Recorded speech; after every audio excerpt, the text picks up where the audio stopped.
Selamat datang di video saya kali ini. Video ini diproduksi bekerjasama dengan Akademi Kripto. Seperti biasa, sebelum kita masuk ke dalam pokok bahasan dalam video ini, kita mesti memahami dulu disclaimer atas video ini. Jadi video ini, semua informasi yang ada di dalam video ini, termasuk seluruh yang dibahas, seluruh topik yang dibahas, bukan ajakan untuk menjual, membeli, atau bertransaksi instrumen apapun, melainkan untuk tujuan edukasi semata. Nah, topik apa yang kita bahas kali ini itu adalah Proof of Authority. Jadi di video-video saya sebelumnya, kita membahas soal berbagai jenis konsensus, model konsensus, algoritma konsensus. Misalnya Proof of Work, Proof of Stake. Nah, kali ini yang kita bahas adalah satu model konsensus lain yang namanya Proof of Authority atau POA. Ide utama dari POA ini atau Proof of Authority ini itu adalah model konsensus yang dijalankan tidak oleh satu pihak tertentu, seperti misalnya uang fiat yang kita miliki, tetapi dijalankan oleh beberapa individu atau pihak atau otoritas tertentu untuk memvalidasi transaksi. Jadi, alih-alih menggunakan satu individual atau satu entitas, di dalam Proof of Authority ini menggunakan beberapa otoritas. Gitu ya. Jadi jumlahnya sudah dibatasi. Gitu ya. Tidak hanya satu tentu saja, tetapi ada beberapa. Nah, dia akan beroperasi layaknya model konsensus lain, seperti yang terjadi di misalnya Bitcoin, Ethereum gitu ya. Nah, pertanyaannya kenapa ada Proof of Authority? Kenapa tidak menggunakan misalnya Proof of Work yang sudah teruji dengan baik, atau bahkan Proof of Stake yang belakangan ini semakin populer, terutama ketika diadopsi oleh aset mainstream seperti Ethereum. Proof of Authority ini sebenarnya paling cocok diterapkan untuk blockchain-blockchain privat, ya, atau blockchain-blockchain yang dipakai oleh perusahaan atau konsorsium, biasanya seperti itu. Jadi sebenarnya proses atau pada saat diciptakannya Proof of Authority ini, dia memang bertujuan untuk tidak untuk blockchain publik, tetapi lebih ke arah blockchain privat atau blockchain konsorsium. Akan tetapi beberapa pihak menyadari bahwa bisa jadi Proof of Authority ini bermanfaat juga untuk blockchain publik. Ya, contohnya yang mau mengimplementasikan ada saat ini VeChain Tor. Tapi kalau dulu sebenarnya ada namanya POA Network, tapi POA Network sudah hilang gitu ya, sudah berhenti beroperasi. Nah, sekarang yang ada itu namanya VeChain Tor. Nah, keunggulan dari Proof of Authority ini dibandingkan dengan Proof of Work, Proof of Stake itu adalah dia membutuhkan resources yang jauh lebih sedikit. Kalau Proof of Work tentu saja dia butuh electricity, butuh mesin, butuh pendingin, karena dia kan berbasis komputasi gitu ya. Komputasinya dilakukan oleh mesin-mesin khusus, namanya ASIC miner. Tentu saja kebutuhan powernya, kebutuhan resourcesnya, kebutuhan modalnya itu besar gitu ya. Juga dengan Proof of Stake. Kalau Proof of Stake kan memang kebutuhan resourcesnya jauh lebih rendah dibandingkan dengan Proof of Work. Akan tetapi Proof of Stake ini kan bebas diikuti oleh siapapun. Jadi misalnya di dalam satu jaringan Ethereum ini terdiri atas misalnya 10.000 atau bahkan 100.000 staker atau 100.000 validator. Nah, bayangkan berapa besar beban dari resources, misalnya resources komputer atau resources jaringan. Karena kan dia harus melakukan proses tukar-menukar informasi gitu ya. Jadi ya resource-nya tinggi sekali, cukup tinggi karena ada 100.000 mesin, 100.000 validator yang harus beroperasi di satu waktu yang sama. Nah, tetapi Proof of Authority ini jauh lebih efisien. Misalnya dibandingkan menjalankan 100.000 validator, dia hanya menjalankan misalnya 20 atau misalnya ganjil ya 25 misalnya. 25 validator atau 25 otoritas. Jadi dibandingkan dengan 100.000, tentu saja 25 jauh lebih sedikit resourcesnya. Nah, yang keunggulan berikutnya adalah dia tidak membutuhkan resources dalam artian staking. Ketika dia staking tidak membutuhkan aset. Ya, jadi ketika seseorang menjalankan validator sebagai otoritas sebagai proof of authority, namanya apa ya? Authority. Ya kita anggap menjalankan authority gitu ya. Dia tidak membutuhkan modal.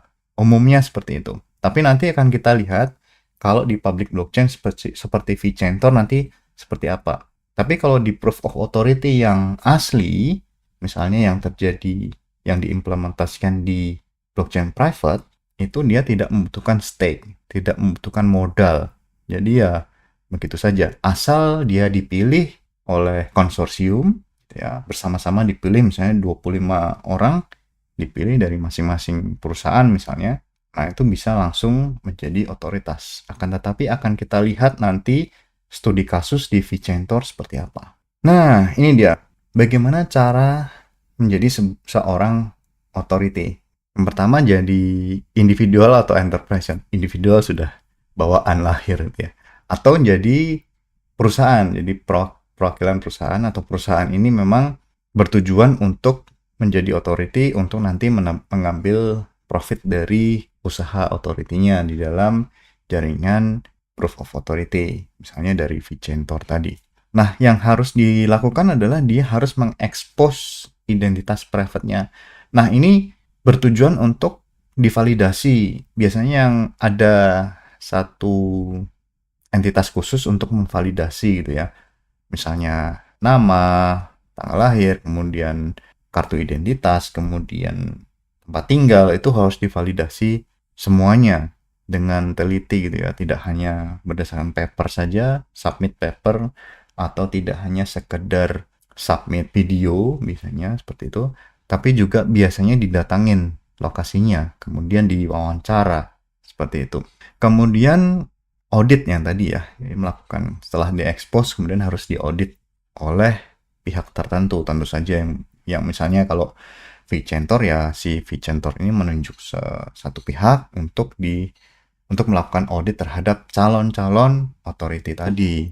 Kemudian juga dia harus menyediakan satu resource atau satu node yang performanya tinggi, yang berskala enterprise. Kenapa? Karena kita tahu sendiri bahwa si validator tadi kan jumlahnya terbatas. Oleh karena itu ya si masing-masing validator itu tidak boleh down gitu. Jadi resourcesnya, computing powernya, node tadi miliknya si authority tidak boleh down sama sekali. Kalau down ya jaringannya bisa terganggu gitu. Jadi dia harus berperforma tinggi, berperforma enterprise, kemudian harus aman tentu saja. Kenapa? Karena dia nanti prosesnya adalah melakukan signing atau melakukan tanda tangan. Kalau melakukan signing kan artinya dia harus punya private key yang disimpan di hot wallet gitu ya. Nah, hot walletnya ini harus diamankan sedemikian rupa supaya tidak diakses oleh orang-orang yang tidak berhak. Kalau misalnya ada satu yang compromise ya seluruh jaringan blockchain-nya bisa terkompromis juga. Nah, ini yang jadi permasalahan yang harus ditangani oleh seorang authority. Tentu saja ada proses yang harus diikuti, tidak saya bahas di sini secara detail karena masing-masing sistem, masing-masing ekosistem memiliki proses masing-masing. Kemudian yang berikutnya adalah dipilih. Seperti tadi sudah dibahas bahwa proof of authority kan tidak bisa kita mengajukan diri kemudian langsung masuk jadi authority. Itu kan harus dipilih karena kan terbatas jumlahnya. Tidak bisa serta-merta orang yang tidak tahu identitasnya langsung masuk jadi authority. Nah, itu bukan authority namanya.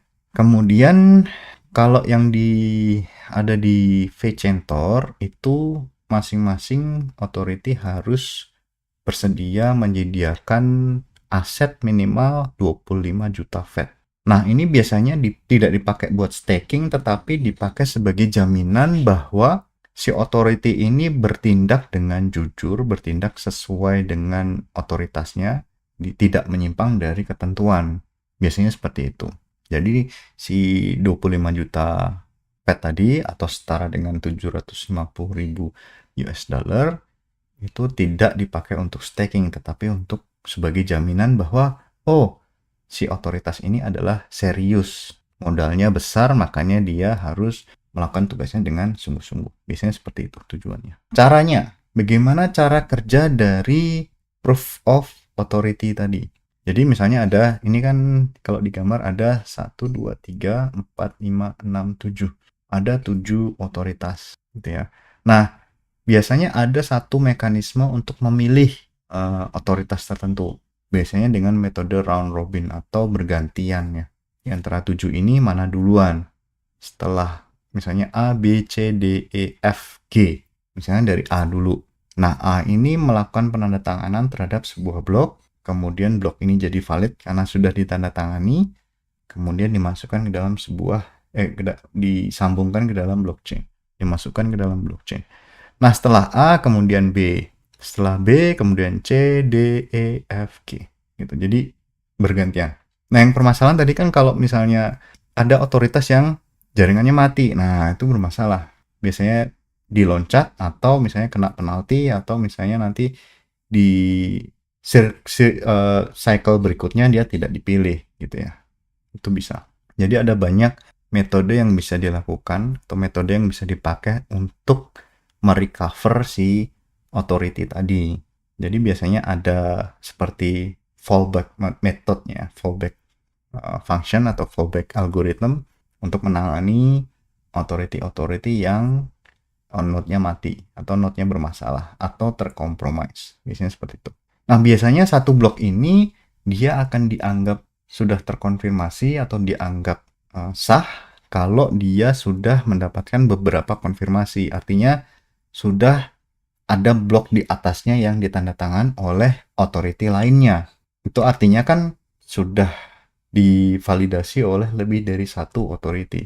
Kalau baru ditandatangani, baru terkonfirmasi, belum ada konfirmasi atau belum ada blok berikutnya kan belum, dia hanya divalidasi oleh satu authority. Nah, dia harus menunggu sampai setidaknya 1, 2, 3, 4 atau 7 blok supaya dia dianggap sebagai blok yang sah atau blok yang permanen. Biasanya seperti itu. Nah, tentu saja ketika kita punya jumlah authority yang kecil, 25 atau bahkan tadi 7 di contohnya, itu dia ada masalah desentralisasi. Jadi degree of decentralization-nya atau derajat desentralisasinya itu kecil kalau dibandingkan dengan misalnya proof of work-nya Bitcoin atau proof of stake-nya Ethereum. Itu sangat jauh derajat desentralisasinya karena ya hanya ditangani oleh pihak-pihak yang sangat terbatas jumlahnya, 7 atau 25 gitu ya. Bisa jadi beberapa otoritas ini jadi berkolusi gitu ya. Jadi kalau misalnya dari 7 tadi ada 4 saja yang berkolusi, itu kan sistemnya jadi rusak. Jadi ada 4 pihak yang berbuat jahat, itu kan sistemnya jadi rusak. Jadi lebih dari 50% otoritas yang bertindak curang, itu sistemnya ya terkompromi. Nah, itu jadi masalah dari proof of authority. Kemudian censorship. Karena jumlah authority-nya kecil, kemudian authority ini dalam tanda petik mengenal satu sama lain, kemudian juga ada hubungan dengan pihak tertentu, misalnya developernya. Jadi developer dan authority ini kan memang hubungannya sangat dekat ya. Jadi kalau misalnya ada satu transaksi yang memang tidak disukai oleh developer atau tidak disukai oleh satu authority tertentu, mereka bisa berkolusi karena jumlahnya terbatas, bisa bicara, hey ini jangan dikonfirmasi. Oke. Karena kan mereka saling mengenal gitu ya. Dan bisa jadi favornya ini akan dipakai di kemudian hari. Nah itu bisa jadi. Jadi peluang untuk di sebuah transaksi disensor itu cukup tinggi di proof of authority. Padahal kan semangat dari desentralisasi, semangat dari crypto aset ini kan terbuka untuk siapapun, tidak terbatas atau terlepas dari seperti apa transaksinya, ini harus dikonfirmasi. Biasanya seperti itu kalau di public blockchain. Tapi kalau di proof of authority bisa jadi ada censorship. Fitur ini bisa bagus, bisa jelek, nah tergantung dari perspektif Anda. Nah, keuntungannya adalah dari proof of authority ini dibandingkan dengan proof of work atau proof of stake, dia lebih mudah di setup karena jumlahnya kecil, lingkupnya kecil, itu lebih mudah di manage juga. karena misalnya saling berkomunikasi itu cukup mudah dibandingkan dengan komunikasi dengan misalnya 10.000 validator atau 100 bahkan 100.000 validator yang ada di Ethereum. Itu kan koordinasinya cukup sulit. Tapi kalau misalnya hanya 25 atau 7 itu kan jauh lebih mudah. Kemudian kita tahu bahwa partisipannya ya sudah dikenal gitu ya. Jadi kalau misalnya ada sesuatu kita bisa menghubungi si authority tadi dengan mudah.